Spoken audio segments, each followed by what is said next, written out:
One of the things I've learned from Eleonora is that when we're not good at talking about race, it's not because we're bad students. It's actually because we're good students. It's because we've learned really well from a society that does not want us to learn how to talk about this. That the status quo continues pretty well as long as white people aren't asking questions about race and racism.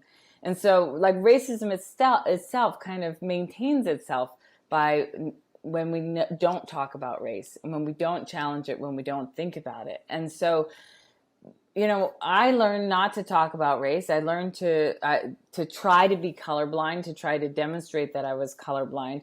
And as a result, I had no skill. I would go into a race conversation, even after many classes on race and racism in college, and I would still kind of stumble and stutter. And the big thing was that I thought racism was like somebody else's problem. Like, it's not about me because I'm white, and I'm not overtly racist. I don't use racial slurs. My family doesn't hate people of color, so therefore, it's not about me. It's about somebody else entirely. And I heard this quote from James Baldwin at one point, who said, "No, racism's not a person of color problem. It's a white person problem. It's not going to change until white people start to do something about it." And then I thought, okay, so I need to take action. But here I am. I make mistakes when I open my mouth, or I try to talk about how race and racism have impacted me. And it's like, well, I'm white, so I don't know, and I'd like kind of go off, like just trail off at the end of a sentence, like, or I try to make a statement about something I believed, and somebody would contradict me, or I'd think like that was wrong. And I'd go away from the conversation feeling this shame. And so a couple things I've gotten used to, and then I'll pass it to Eleonora, because Eleonora can listen to what I'm saying, and as a trained therapist, she can talk about what's actually happening in my body when this happens. But what I've realized is that I'm probably always going to feel bad after I have race conversations, because I'm doing something I was actively trained not to do. Just like if I were to kind of like snap my fingers at the wait staff at a restaurant or something. Like, I would never do that. It's so rude. I don't do rude things, right? Talking about race is one of the things I was taught to see as rude. And so now what I realize is that this feeling that I did something wrong is gonna stick with me. And it's not because it's actually wrong. It's because I'm doing something that I was taught not to do. What do you think, Eleonora? Yes, it reminds me of a time during my graduate schooling where for the first time I named race and felt this guilt emerging and this shame emerging within me. And I thought, oh, look, I'm fully acculturated.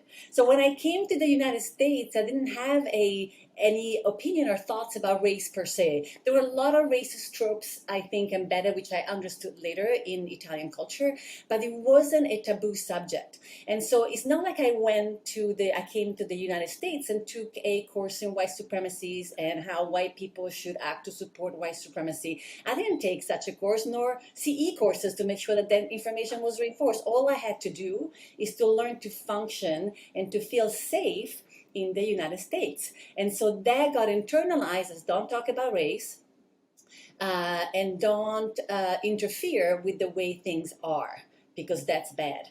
And so, anti-racism is going against the grain of what we are taught, our bodies have taught that is safe to do.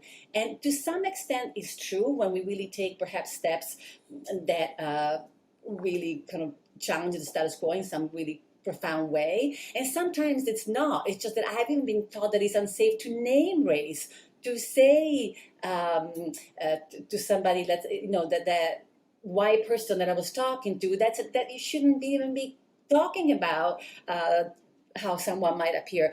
And so my system goes into this reactive defensive mode before even I get the chance to decide whether I want to say what I want to do about it. So the very first step, as Ali said, is can we even just talk? Can we even train our bodies to enter the conversation? And once we enter the conversation, which it took a while for us by reading those books, It was really practice and engaging with the topic. And then you can start thinking more complexly about it as well. And so if you don't take into account how your body is trying to fight a sense of unsafety, which is not a real unsafety, it's more an internalized sense, then you really can take the steps along the path. Thank you so much for listening to this episode of the Delgado Podcast. As always, you can get the show notes, video links, and resources mentioned in this episode on my blog at mikedelgado.org. You can also get updates to new shows and get access to the full archive of past shows by following the Delgado Podcast on YouTube, Instagram, Twitter, and TikTok. And if you ever have suggestions for future topics or guests you want to hear from on this show, please reach out. My email is delgado@ucla.edu. Thank you so much for listening, and we'll chat more next time.